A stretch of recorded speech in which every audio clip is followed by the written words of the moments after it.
우리 이 시간 함께 오늘 말씀 보도록 하겠습니다.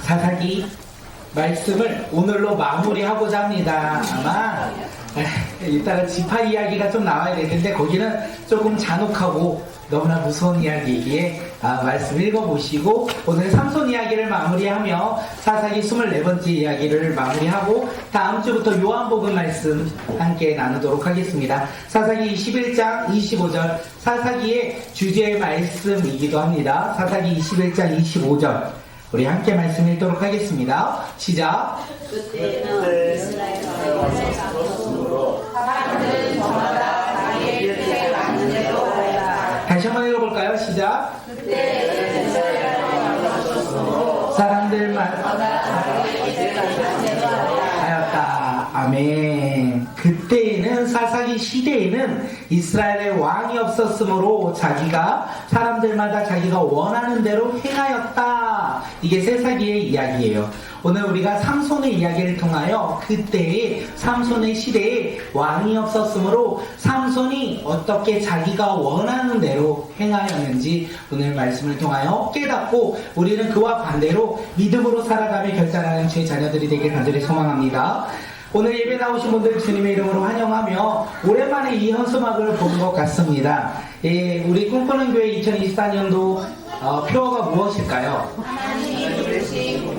하나님이 부르신 공동체의 주보 앞부분을 보면요, 예수님만 바라보고 예수님을 생각하고 예수님께 집중하는 공동체가 우리 2024년 꿈꾸는 교회 우리 모두가 되길 간절히 소망합니다. 우리가 예수님을 바라보며 살아갈 때 주님께서 우리의 삶 가운데 승리를 허락하실 것이고 우리 삶 가운데 기적을 행하실 것입니다. 승리하는 삶, 기적을 날마다 맛보는 삶, 그 삶을 살아가는 주의 자녀들이 되시길 간절히 소망합니다. 아멘. 좋으시죠? 승리하는 삶 원하시죠? 기적을 이루는 삶, 기적을 맛보는 삶 소망하시죠? 그 삶을 우리가 소망하며 살아가는 주의 자녀들이 되길 소망합니다. 오늘 말씀의 제목은요, 내 삶의 왕은 누구입니까? 입니다. 내 삶의 왕은 누구입니까? 제목 한번 읽겠습니다. 시작. 내 삶의 왕은 누구입니까? 내 삶의 왕은 누구입니까? 사사기에서 반복적으로 우리에게 이야기하고 있는 제목이 아닐까 생각되어집니다. 내 삶의 왕은 누구입니까? 예, 시간을 돌려 2주 전으로 돌아갑니다. 2주 전에 말씀의 제목을 물어보면 신뢰가 되는 것 같아서 제가 하나님의 열심이라고 말씀드립니다. 우리가 2주 전에 함께 나눴던 말씀은 하나님의 열심이었어요. 하나님의 열심, 그 열심이 무엇이었습니까? 이스라엘 자손들은요, 하나님께 반복적으로 또다시 죄를 행하였어요. 그러므로 블레셋 사람 손에 이스라엘을 40년 동안 하나님께서 손에 넘겨주었다. 성경은 이렇게 이야기했습니다. 그리고 이스라엘 사람들이요, 여호와께 부르지 않았고 간구하지 않았고 여호와께 구원해달라고 기도하지 않았다 라고 이야기하면서 이스라엘 백성들은 40년 동안 고통 가운데 있을지라도 제가 너무 익숙하여 이제는 하나님을 멀리하고 세상을 쫓아 이방신들을 쫓아 살아가는 것이 너무나 익숙함으로 말미암아 그들이 회개조차 하지 못하였다라고 함께 이야기했습니다. 그들의 마음이 둔하여져서 이제 하나님을 찾을 생각조차 하지 못하였다라고 이야기했어요. 그런데 놀라운 사실은 무엇입니까?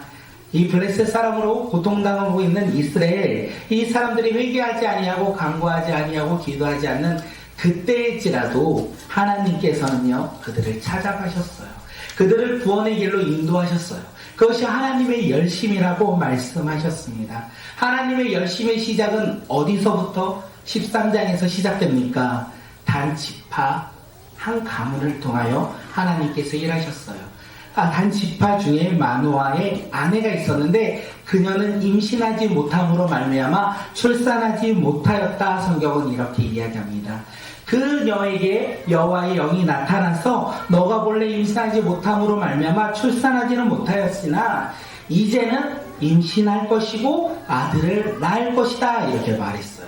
그리고 그 아이들은 어떤 아들이요? 하나님의 택함 받은 나실인, 하나님께 바쳐질 나실인이다. 이렇게 이야기합니다.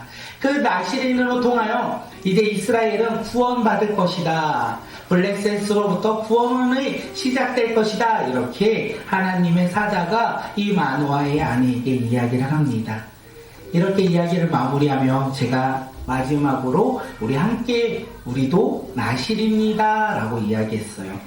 오늘 우리도 나실인이 되어서 하나님께서 창세 전부터 우리를 택하시고 우리를 사랑해 주심으로 말미암아 우리가 예수 그리스도를 믿음으로 하나님 앞에서 거룩하고 흠이 없는 사람으로 하나님께서 우리를 부르셨다. 제가 말한 건 아니고 사도 바울이 에베소서에서 말한 것을 통하여 우리도 하나님의 택한 나실인이다 라고 이야기를 드렸습니다. 어떻게 2주 동안 하나님의 택함받은 하나님께 바쳐진 나실인으로서 제사장으로서 우리의 삶 가운데 하나님이 주신 사명을 붙잡고 하나님의 영광을 위하여 하나님의 나라와 의를 위하여 사셨습니까? 아니면 우리는 또다시 나의 모습대로 나의 의와 나의 행함대로 우리는 사셨습니까? 결단한 대로 살아가길 간절히 소망하고 결단한 대로 우리가 삶에서 열매 맺는 믿음의 자녀들이 되길 간절히 소망합니다. 이제 오늘 본문이 이렇게 시작해요. 이제 마노아의 아내로부터 이제 아들을 낳을 것이다. 그 아들을 낳았을까요? 못 낳았을까요? 낳았어요. 오늘은 본문 읽는 게 많이 있으니까 함께 집중해서 말씀 읽도록 하겠습니다. 사사기 13장 24절. 13장 24절. 우리 함께 말씀 읽겠습니다. 시작. 그의 아들 아브라함에 그의 이름을 삼손이라 하니라. 그 아이가 자라매 여호와께서 그에게 복을 주시라. 여호와의 사자의 말이 응답되었다라는 거예요. 그 여인이 아들을 낳았는데 그 이름이 무엇이라고요? 삼손. 그 삼손을 낳고 하나님께서는 그 아이에게 복을 주시면서 그가 자랐다라고 성경은 이야기해요. 그리고 그 다음 절에 뭐라고 하냐면 하나님의 영이 삼손에게 임하였다라고 성경은 이야기합니다. 하나님의 택한 삼손이 태어났어요. 하나님의 영이 삼손에게 임하였어요. 그러면 삼손은 무엇을 할까요? 기대되시죠? 네. 무엇을 했냐면 우리 14장 1절 말씀 한번 읽겠습니다. 14장 1절이요. 시작. 삼손이 맨날 내려가서 거기서 블레셋 사람의 딸을 위해서 한 여자를 주고. 삼손은 하나님께 바쳐진 나신인으로 태어났습니다. 약속의 자녀로 태어났어요. 주님의 영이 그에게 임하였어요. 그리고 이스라엘의 구원자로 택함받은 자로서 그가 첫걸음을 내딛었던 것이 아니라 그는 하나님의 영을 알지 못하였어요. 하나님으로부터 나실인이라고 택함받은 것에 대해 그렇게 생각하거나 반응하지 않았던 것 같아요. 그들은 하나님이 주신 사명을 감당하는 것이 아니라 자신의 눈에 보이는 것을 쫓아 살아갔습니다. 블레셋 사람들의 딸들을 바라보았어요. 한 여자를 바라보았다는 거예요. 눈에 보이는 것을 바라보았어요. 그리고 그 여자를 보고 어떻게 합니까? 2절에서 우리에게 이야기합니다. 2절 한번 읽을게요. 다음 장이요. 시작. 올라와서 자기 부모에게 말하여이르되 내가 진나에서 블레셋 사람의 딸들 중에서 한 여자를 보았사오니 이제 그를 맞이하여 내 아내로 삼게 하소서 하며. 우리의 생각과 조금 다른 삼손의 모습이에요. 삼손은 하나님께 택함받고 주님의 영이 임하여 이제는 이스라엘을 구원할 것이라고 생각되었던 우리에게 삼손은 그 길을 걸어가지 아니하고 눈에 보이는 아름다운 여인을 쫓아갑니다. 눈에 보이는 아름다운 여인을 쫓아 그것도 이방 여인을 쫓아갑니다. 그 여인에게 마음을 빼앗겨 그 여인과 결혼을 하고자 합니다. 상상이 되십니까? 하나님의 택함받은 백성으로 어렸을 때부터 뱃속에서부터 그렇게 택함받은 그 사람이 주님의 영이 임하였는데 눈에 보이는 것을 쫓아 이방 여인에게 마음을 빼앗겨 결혼하고자 하는 그의 모습. 다시 말하면 삼손은요, 하나님의 나라를 바라보지 않았어요. 삼손은 하나님의 통치를 바라보지 않았어요. 삼손이 기대했던 것은 무엇이냐면 자신의 눈에 보이는 아름다움을 쫓아 그 여인과 결혼하고자 했던 것입니다. 삼손은 세상에 구별되어 택함받은 나실이었지만 우리가 그를 생각할 때 그는 하나님을 믿는 믿음으로 살아갈지라도 그의 모습이 하나님을 믿는 믿음으로 살아가더라도 우리가 당연하게 생각할 텐데 그는 지금 블레셋 여자를 보며 그 여자를 선택하고 있다는 것입니다. 그 모습을 바라보는 이 부모님의 마음이 어땠을까요? 타들어가지 않았겠습니까? 그래서 삼손을 타일러요. 그 부모님께서 삼손을 타일릴 때 삼손이 뭐라고 하냐면 그 여자는 내가 첫눈에 반하였습니다. 첫눈에 반하였습니다. 아마 부모님은 답답했을 거예요. 하나님의 택함받은 하나님의 나신으로서 태어난 이 삼손이 이스라엘 구원을 해야 할 이 삼손이 이방 여인을 바라보며 그 여인을 택한 모습 바라보며 참으로 마음이 답답하지 않았을까 생각되어집니다. 삼손은 지금 자신에게 주신 사명을 잊어버리고 살아갔어요. 세상을 바라보며 세상의 즐거운 대로 자신이 쫓고자 하는 것을 바라보며 살아갔다라고 성경은 이야기하고 있는 것입니다. 이 이야기를 우리 삶에 접목할 수 있을 것 같아요. 삼손만 어디 세상의 행복과 즐거움을 쫓아 살아갑니까? 오늘 우리의 모습도 이와 비슷한 거 아닙니까? 예수 그리스도를 믿음으로 말미암아 하나님의 자녀로 신분이 변화된 우리가 오늘 어떻게 살아가고 있습니까? 하나님 나라를 바라보며 하나님의 의를 바라보며 하나님의 영광을 위하여 살아가고 계십니까? 아니면 이 세상의 즐거움과 행복, 이 세상에서 주는 쉼을 누리고자 생각하며 오늘을 살아가고 계십니까? 우리는 이 두 가지의 선택 가운데 항상 놓여 있는 것 같습니다. 삼손은 그 선택 가운데 하나님이 아닌 세상을 쫓았고요. 오늘 우리는 삼손의 이야기를 통하여 세상을 걸어갈지라도 하나님을 쫓아 하나님을 택하여 살아가는 믿음의 자녀들이 되길 간절히 소망합니다. 그런데 우리가 연약하여 우리가 세상의 것을 쫓아갈지라도 하나님의 열심은 멈추지 않는다라는 거예요. 삼손을 향한 하나님의 열심은 멈추지 않는다라는 거예요. 삼손이 눈에 보이는 아름다운 여인을 쫓아 살아갈지라도 그를 향한 하나님의 열심은 멈추지 아니하고 그를 통하여 이스라엘을 구원하고 계신다는 것을 삼손의 이야기를 통하여 우리가 알 수 있습니다. 삼손이 이렇게 여자를 택하였어요. 그리고 그 여자와 결혼하기 위해서 그녀가 살고 있는 딥나라는 지방으로 걸어갑니다. 그 길로 가는 그 길 가운데 어떤 포도원을 지날 때에 성경에서 말하기를 젊은 사자, 어린 사자, 그 사자가 삼손에게 달려든다고 해요. 그럴 때 삼손 가운데 하나님의 영이 임함으로 말미암아 그 손에 든 것이 아무것도 없는데 그 사자를 어떻게 하냐면 새끼 양을 찢듯이 그 사자를 죽였다. 이렇게 성경이 이야기합니다. 그리고 시간이 지나서 다시 그 길로 돌아올 때 삼손이 그 죽은 사자가 어떻게 되었나 보니까 그 사자의 죽음에 벌떼가 있었고 그 벌떼로 말미암아 뿔이 고여 있었다라고 성경은 이야기해요. 뿔이 고여 있었다. 달콤한 뿔이 놓여 있었다라고 성경은 이야기하는 거예요. 그때 삼손이 어떻게 행동하냐면 사사기 14장 9절 우리 9절 말씀 한번 읽어볼까요? 시작. 뿔을 쫓다가 걸어가면서 먹고 우물로 가져다 주었으나 그 뿔이 사자의 죽음에서 떠온 것이라고는 말하지 않았다. 여기서 우리가 생각해야 될 것은 삼손은 나시린이었다라는 거예요. 삼손은 죽은 시체를 만지면 안 되는 신분이었다라는 거예요. 그런데 삼손은 지금 어떻게 해요? 죽은 사자의 시체, 그 시체에 있는 꿀을 가져다가 그가 먹었고 아버지 부모에게도 그가 주었다. 나시린으로서 죽은 시체를 만졌다는 것은 그가 정결한 사람으로 태어났지만 그의 삶의 행동이 어떻게 해요? 부정한 모습으로 그가 행하였다라고 성경은 이야기하고 있어요. 삼손의 삶은요, 아름다운 여인을 보고 살아갔어요. 그리고 삼손의 삶은요, 부정한 것을 만지며 살아갔던 모습, 그런데도 그 속에서 아무런 죄책감이 없는 삶을 살아가고 있었다는 것을 이야기해요. 삼손이 왜 이런 아무런 죄책감이 없었을까요? 삼손은 하나님이 주신 사명을 알지 못하였다는 것을 이야기합니다. 그가 아무리 택한 하나님께 바쳐질 나시는으로 태어났지만 그가 하나님을 바라보지 아니함으로 말미암아 나시린으로서의 신분을 잊어버리고 그가 살아가고 있다는 것을 이야기해요. 그런데도 하나님은 그를 통하여 블레셋으로부터 이스라엘을 구원하시죠. 삼손이 블레셋 여인과의 결혼에 실패하였고 개인적인 복수심으로 말미암아 어떡하냐면 그 지방에 있는 블레셋 사람 1000명을 죽였다. 성경은 이야기하기에요. 그는 개인적인 복수로 이스라엘을 구원하기 위해서 블레셋 사람을 죽이지 아니하고 개인적인 복수로 말미암아 1000명을 죽였다.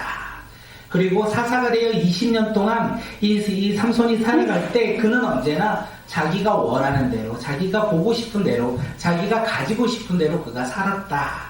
우리가 그것을 알 수 있는 것은 16장 1절을 통하여 알 수 있어요. 16장 1절이요. 우리 말씀 한번 읽어볼까요? 시작. 삼손이 사사가에 가서 우선 안전을 보고 그에게로 들어갔더니 시간이 한참 지난 이 시점에서도 삼손은 누구를 보냐면 기생을 바라보았고 여자를 바라보았고 이방 여인을 바라보았다는 거예요. 다시 말하면 삼손은 여전히 하나님이 원하는 삶을 살았던 것이 아니라 자기가 원하고 갖고 싶은 대로 그는 살아갔다. 사사이지만 나실인이지만 그거와 상관없이 그가 살아갔다. 성경은 이야기합니다. 그 삶 가운데 그의 마음을 온전히 뺏어가는 여인을 만납니다. 그 여인의 이름은 김혜경이죠. 16장 4절 우리 말씀 읽겠습니다. 16장 4절이요. 시작. 이에 삼손이 소의 골짜기에 들리라 네. 이외에 삼손이 소의 골짜기에 들릴라는 여인을 어떻게 해요? 사랑하매. 이제 삼손은 들릴라를 사랑했어요. 그는 삶이 변하지 않았어요. 여전히 자기가 원하는 대로 살아갔던 그 삶, 나신으로 살아갔던 것이 아니라 그는 여전히 내가 원하는 대로 내 힘으로 살아갔던 사람이었다라는 거예요. 그러면서 이제 한 여자에게 마음을 줍니다. 들릴라죠. 그 들릴라는 삼손을 사랑했을까요? 우리가 16장 5절을 보면 알 수 있어요. 16장 5절 우리 말씀 한번 읽을게요. 시작. 그의 제사장의 주자들이 그 여자를 찾아와서 말하라. 당신은 그를 깨어 그의 엄청난 힘이 어디서 나오는지 그리고 우리가 어떻게 하면 그를 잡아 묶어서 꼼짝 못하게 할 수 있는지 알아내시오. 그러면 우리가 각각 당신에게 은 1100세겔씩 주겠소. 들릴라는요 이렇게 이야기를 들어요. 삼손의 힘이 어디에서부터 나오는지 삼손을 잡게끔 도와준다면 각각 은 1000세겔씩 우리가 당신에게 주겠다라고 말할 때 들릴라가 삼손을 사랑한다면 그 거래를 받아들입니까? 받아들이지 않겠죠. 그런데 들릴라는 그 거래를 받아들여요. 그리고 삼손을 그들에게 팔아버리려고 합니다. 삼손은요 눈에 보이는 아름다운 여인을 택하였어요. 그리고 그녀를 너무나 사랑했지만 이 들릴라는 삼손을 사랑하지 않았다는 거예요. 삼손을 통하여 더 많은 재물을 얻고자 삼손을 이용한다는 것을 우리는 알 수 있습니다. 그래서 들릴라가 자신을 사랑하는 삼손에게 이야기합니다. 당신의 그 힘 어디서 나옵니까? 당신을 어떻게 하면 힘이 없게 만듭니까? 이렇게 말하면서 나에게 좀 알려달라고 이야기합니다. 이 질문에 삼손이요 정신을 바짝 차려야 되는데 너무나 사랑하였는지 이야기를 하죠. 16장 7절 16장 7절이요 시작. 삼손이 그에게 이르되 당신이 만나지 않으면 새 밭을 들고 나를 결박하면 내가 약해져서 다른 사람과 같을지리라. 이렇게 삼손이 들릴라의 이야기를 했어요. 당신의 힘이 어디서 나옵니까? 내가 당신을 묶을 수 있도록 당신의 힘을 사할 수 있도록 나에게 알려주십시오. 이렇게 말할 때 삼손이 그녀를 너무 사랑하여 거짓된 말을 해요. 이 사랑은 참 거짓과 사기가 가득합니다. 네, 거짓을 얘기해요. 뭐라고 합니까? 새 활주 7으로 나를 감싸면 내가 힘이 없다. 이 이야기를 듣고 들릴라가 어떻게 해요? 진짜 묶어버려요. 그런데 삼손의 힘이 사여지지 않았다. 삼손의 힘이 약해지지 않았다라고 해요. 그러면서 들릴라가 다시 삼손에게 이야기합니다. 당신의 힘이 어디에서 나옵니까? 나에게 좀 알려주시옵소서. 왜요? 그의 힘이 없어지면 나에게 돈이 생기기에 들릴라는 삼손에게 다시 이야기합니다. 이 이야기를 듣고 삼손이요 정신을 차렸어야 하는데 들릴라를 너무나 사랑하는 나머지 또 이야기합니다. 16장 11절 우리 함께 읽겠습니다. 시작. 삼손이 그에게 이르되 나는 쓰지 않는 새 밭을 들로 나를 결박하면 내가 약해져서 다른 사람과 같으리라 하니라. 네, 새 밧줄로 나를 묶는다면 내 힘이 사라집니다 라고 이야기했어요. 이 이야기를 들은 또 들릴라는 어떻게 합니까? 또 삼손을 묶어버리죠. 그런데 삼손의 힘이 사라지지 않는다는 것을 알았어요. 그러면 이 정도면 포기할 만도 한데 들릴라는 또 삼손에게 이야기를 하죠. 어떻게 하면 당신의 힘을 없애는 방법이 무엇입니까? 라고 물어볼 때 내 머리카락 7가닥을 베어서 나실로 섞어 짜면 내가 힘을 잃어버린다라고 이야기해요. 또 그래서 들릴라는 그 이야기를 듣고 어떻게 합니까? 또 7개를 잘라요. 그리고 삼손이 말 안 듣는데 힘이 사라지지 않아요. 이 둘의 사랑은 사랑과 전쟁보다도 더 심한 사랑이 아닐까 생각합니다. 이제 들릴라가 열받았어요. 3번 동안 이렇게 자기가 했는데도 삼손의 힘이 사라지지 않으니까 들릴라가 화가 났겠죠. 그러면서 계속 반복적으로 졸랐던 것 같습니다. 그때 삼손의 마음이 내가 들릴라를 너무나 사랑하여 그 들릴라가 자꾸 나에게 알려달라고 할 때 마음을 어떻게 했냐면 여기 성경에서 3번역에서 괴로워서 죽을 지경이 되어서 이제 삼손이 결정을 내립니다. 내가 사랑하는 그녀에게 하는 수 없이 내가 이야기해야겠다. 하나님이 주신 이 나시린으로서 살아가는 내가 이 들릴라의 이야기를 듣고 들릴라에게 나의 상황을 이야기해야 되겠다 합니다. 16장 17절이요. 시작. 진심을 드러내어 그에게 이르되 내 머리 위에는 삭도를 내지 아니하나니 이는 내가 모태에서부터 하나님의 나시린이 되었습니다. 만일 내 머리가 밀리면 내 힘이 내게서 떠나고 나는 약해져서 다른 사람과 같으리라 하니라. 들릴라는요 이 이야기를 들었습니다. 들릴라는 이방인이었기 때문에 하나님의 율법을 알지 못하였던 거예요. 나시린이 누구인지, 나시린이 어떻게 살아가야 하는지 그녀는 알지 못하였어요. 근데 삼손은 나시린으로서 자기가 태어났고 자기의 삶 가운데 삭도를 내지 않았다는 것을 알았어요. 그렇게 행함은 알았지만 그의 삶에서 바라봄은 나시린으로서 하나님 나라를 바라보지 아니하고 언제나 자신이 원하는 대로 이방 여인을 쫓아 눈에 보이는 것을 쫓아 살아갔다는 거예요. 삼손이 나의 머리털을 다 밀어버리며 삭도를 내면 내 힘이 사라진다는 것을 이야기했어요. 들릴라가 어떻게 했겠습니까? 삭도를 가지고 왔어요. 머리를 밀기 시작했습니다. 그 머리를 밀어버림으로 말미암아 어떤 상황이 일어납니까? 16장 21절 우리에게 이야기합니다. 16장 21절 시작. 그의 두눈을 뽑고 가사로 끌려 내려갔다. 그들은 삼손을 노사슬에 묶어 감옥에서 연장맷돌을 돌리게 하였다. 결국 그 힘을 빼앗긴 이 삼손은요 어떻게 됩니까? 블레셋 사람들이 사로잡습니다. 자신들을 괴롭히고 자신들을 향하여 개인적인 목수지만 많은 사람을 죽였던 이 삼손을 잡아 두 눈을 뽑아버렸다라고 성경은 이야기하고 있어요. 두 눈만 뽑았겠습니까? 그에게 얼마나 가혹한 행위를 했겠습니까? 또한 삼손이 또다시 힘을 쓸 것을 두려워하여 쇠사를 묶어 감옥에 갇히는 신세가 되었다라는 거예요. 삼손은 하나님의 나시린, 하나님의 사사였어요. 그런데 그는 세상의 방식과 세상의 힘을 기대하며 자신이 원하는 대로 살아가고자 했어요. 그리고 그것을 계속 반복적으로 택하여 살아갔던 거예요. 그 반복적인 삶 가운데 결국 그 끝은요, 결국 그가 하나님을 버렸다. 그러므로 하나님께서 그를 떠나 지금 비참한 신세로 그가 변화되었다라는 것을 이야기합니다. 하나님의 열심은 반복적으로 기도하지 아니하고 회개하지 않는 이스라엘 백성들 가운데 먼저 찾아와 주셨고 그들을 구원하고자 삼손을 택하여 지금까지 삼손의 길을 인도하셨어요.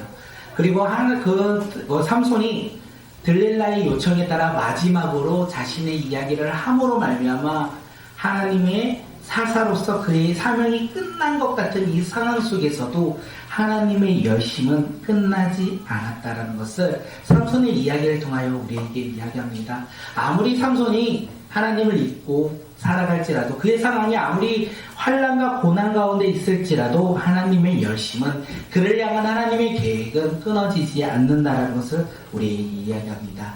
그것을 어떻게 할 수 있냐면 삼손의 머리털이 다시 나기 시작했다라는 거예요.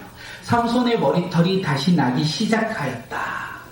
그때에 이 블레셋 사람들이 자신들이 믿는 다곤 신전에 모여서 이 이방 신을 찬양하며 예배하고 있었어요. 그리고 삼손을 불러다가 우리를 괴롭히고 우리를 힘들게 했던 이 삼손을 불려다가 재롱거리로 재롱을 부릴 수 있도록 그를 부릅니다. 그리고 두 기둥 사이에 삼손을 묶었다 성경은 이야기해요. 놀라운 것은 삼손의 이야기가 13장에서부터 16장까지 이어지는데 16장이 돼서야 삼손이 여호와께 부르짖습니다. 16장 28절 우리 함께 읽겠습니다. 시작. 삼손이 여호와께 부르짖어 이르되 주 여호와여 구하옵나니 나를 생각하옵소서. 하나님이여 구하옵나니 이번만 나를 가나게 하사 나의 두 눈을 뺀 블레셋 사람에게 원수를 단번에 갖게 하옵소서. 삼손이 이렇게 여호와께 부르짖었어요. 이 부르짖음 가운데 이스라엘의 구원이 있습니까? 없어요. 이번에도 여전히 자기의 복수로 인하여 내가 이 나를 힘들게 하고 내가 이 두 눈을 뽑았던 저들에게 단번에 복수할 수 있도록 여호와여 나에게 힘을 주소서 이렇게 여호와를 부르고 있는 거예요. 그럴 때 하나님의 열심은요, 그 개인적인 부르짖지만 그를 통하여 이스라엘 구원하시고자 하는 하나님의 열심은 이루어졌다는 것을 우리가 알 수 있습니다. 30절이요. 30절, 16장 30절 우리 함께 읽습니다. 시작. 여호와가 블레셋 사람과 함께 주게하여 주십시오. 외치며 있는 힘을 다하여 기둥을 밀어내니 기신산이 무너져 내려 통치자들과 모든 방백이 삼손이 죽으면서 죽인 사람이 그가 살아있을 때 죽인 사람보다 더 많았다. 삼손이 살아있을 때보다 그 한 번에 죽인 사람이 더 많았다라고 이야기합니다. 삼손은 결국 어떻게 인생을 마무리하냐면 자기의 개인적인 복수로 인생을 마무리합니다. 삼손은 결국 어떻게 이 세상을 살아갔냐면 자기의 소견에 따라 살아갔고 자기의 소견에 따라 이 블레셋 사람들에게 복수를 행함으로 그의 삶이 맞춰진 것을 알 수 있습니다. 삼손은 단 한 번도 사사로서의 나시린으로서의 사명을 가지고 살지 못했다는 거예요. 그들은 언제나 하나님 앞에 나아가며 하나님의 뜻을 분별하며 살아가지 못하고 자기의 소견에 따라 살아가며 그것이 잘됨이라 생각하며 살아갔다라는 거예요. 그런데도 하나님은 그들을 통하여 열심을 내어 이스라엘을 구원하셨고 블레셋을 무너뜨린다는 것을 성경을 통하여 우리에게 이야기합니다. 삼손은 왜 나시린인데 그렇게 살아가지 못하였습니까? 삼손은 왜 나시린으로서 하나님의 나라를 바라보며 영광을 위하여 살아가지 못하였습니까? 사사기의 중심 본문인 거예요. 그 답을 사사기에서 이야기합니다. 우리 사사기 21장 25절 한번 읽겠습니다. 시작. 자기의 뜻에 맞는 대로 하였다. 그때는 이스라엘에 왕이 없었다고 하는데 진짜 없었나요? 눈에 보이는 왕은 없을지라도 그들을 다스리고 지키시고 보호하시는 하나님이 있는데 그들은 눈에 보이는 왕이 없었다라고 이야기하는 거예요. 그래서 삼손은 어떻게 해요? 자기가 원하는 대로 살아갔다. 이스라엘 백성들은요, 자기가 원하는 대로 살아갔다. 왜요? 이스라엘 왕이 없었으므로. 그들의 신앙 가운데 하나님이 없었다는 거예요. 그들의 삶 가운데 하나님이 없음으로 말미암아 그들은 자기가 원하는 대로 살아갔다라는 거예요. 삼손은 모태에서부터 뱃속에서부터 하나님께 바쳐질 나신으로 택함 받았어요. 그래서 그는 포도주를 마시지도 않아야 되고 죽은 시체를 만지지도 않아야 됩니다. 부정한 것을 행하였다면 머리를 깎아야 돼요. 그리고 비둘기로 제사를 드리고 그 위에 양을 가져다가 번제로 다시 드릴 때 나시린으로서 다시 그의 신분이 회복된다라고 율법이 이야기하고 있어요. 그런데 우리가 오늘 삼손의 이야기를 들었지만 삼손은 정결한 삶을 살지 못하였습니다. 그의 삶은요, 하나님 기준으로 부정한 삶을 살았죠. 그런데 놀라운 것은 그도 모르게 하나님의 열심으로 정결한 삶으로 변화되었다라는 거예요. 들릴라를 통하여 머리가 깎입니다. 비둘기 대신에 자기의 두 눈을 하나님께 드립니다. 번제로 드려야 될 이 제물 대신 자기의 몸을 드림으로 말미암아 그가 나신으로서 다시 정결하게 회복하였다. 그의 생각과 그의 뜻이 아닌 하나님의 행하심으로 그의 모습이 회복되었다는 것을 오늘 이야기합니다. 하나님의 열심으로 부정한 이 삼손의 삶이요, 정결한 모습으로 마지막을 돌아갔다. 자기의 몫으로 자기의 목수심으로 마무리한 것 같은 그의 삶 가운데 하나님은 그가 나시는으로서 회복하여 이스라엘을 구원할 구원자로서 그 일을 감당케 하셨다는 것을 우리는 알 수 있습니다. 이 삼손의 이야기를 통하여 우리가 알 수 있는 것은 오늘 우리도 하나님을 예수 그리스도를 믿음으로 말미암아 하나님의 자녀가 되었습니다. 하나님의 자녀로서 우리가 사명을 가지고 오늘을 살아갑니다. 그런데 우리가 연약하고 부족하여 하나님이 주신 뜻에 합당하게 살아가지 못할지라도요, 하나님은 우리를 향한 열심이 끊어지지 않는다는 거예요. 우리의 삶에 연약함이 있을지라도 하나님은 우리를 붙잡고 계신다는 거예요. 우리의 삶 가운데 내가 세상에 보이는 좋은 것을 소망하며 살아갈지라도 하나님은 여전히 우리와 동행하고 계신다는 거예요. 그렇게 우리가 변화가 일어나야 된다는 거예요. 하나님은 나를 향한 열심으로 언제나 나와 함께 하심으로 말미암아 우리 가운데 변화와 회복과 치유를 기대하고 계신다는 거예요. 아까 말씀드렸어요. 우리는 나시린으로 어떻게 사셨습니까? 만약에 나시린으로 우리가 살아가지 못할지라도 예수 그리스도를 믿음으로 말미암아 우리가 회개케 한다면, 우리가 주님 앞에 예수의 이름으로 회개한다면 하나님의 열심으로 말미암아 우리를 다시 품어 주신다는 것입니다. 주님의 그 품어 주시는 그 사랑을 누리며 살아가는 믿음의 자녀가 오늘 이 시간 우리 모두가 되길 간절히 소망합니다. 질문합니다. 마지막으로 질문하고 우리 함께 기도합니다. 내 삶의 왕 누구십니까? 내 삶의 왕 누구십니까? 우리는 하나님이라 고백합니다. 이 시간에 삶으로 돌아갑니다. 그 고백대로 열매 맺고 순종하며 기뻐하며 살아가는 믿음의 자녀들이 오늘 이 시간 우리 모두가 되길 간절히 소망합니다.